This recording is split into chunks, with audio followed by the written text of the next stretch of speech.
There is something flying in our skies, and we don't understand what it is.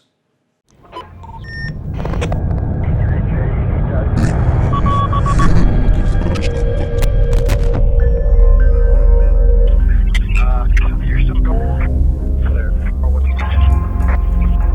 1947.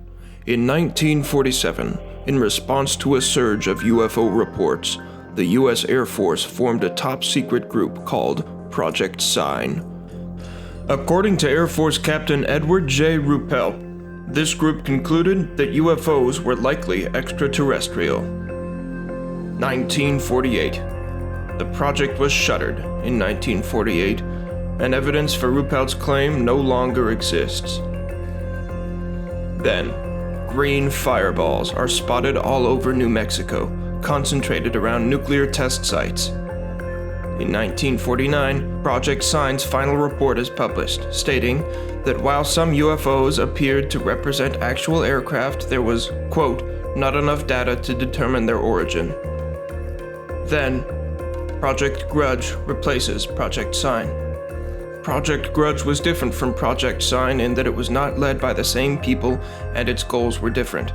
For the next 3 years, Project Grudge struggled to keep up with cases of encounters.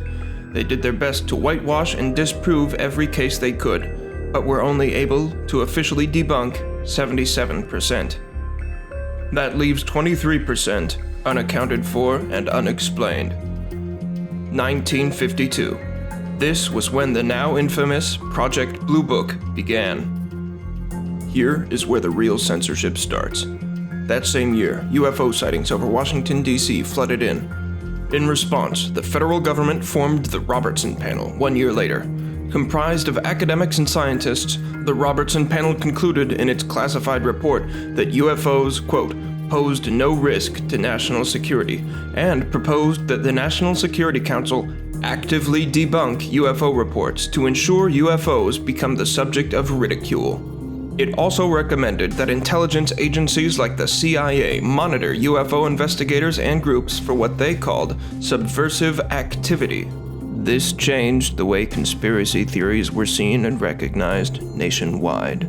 Once considered a patriotic duty, asking questions was now seen as subversive. 1953. The very next year, Project Blue Book loses funding. Their research efforts are crippled.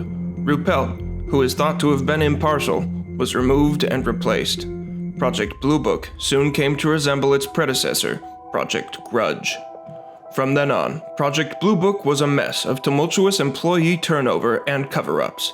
This continued until December 17th of 1969, when the whole project was shuttered after the publication of the Condon Report. The Condon Report remains controversial.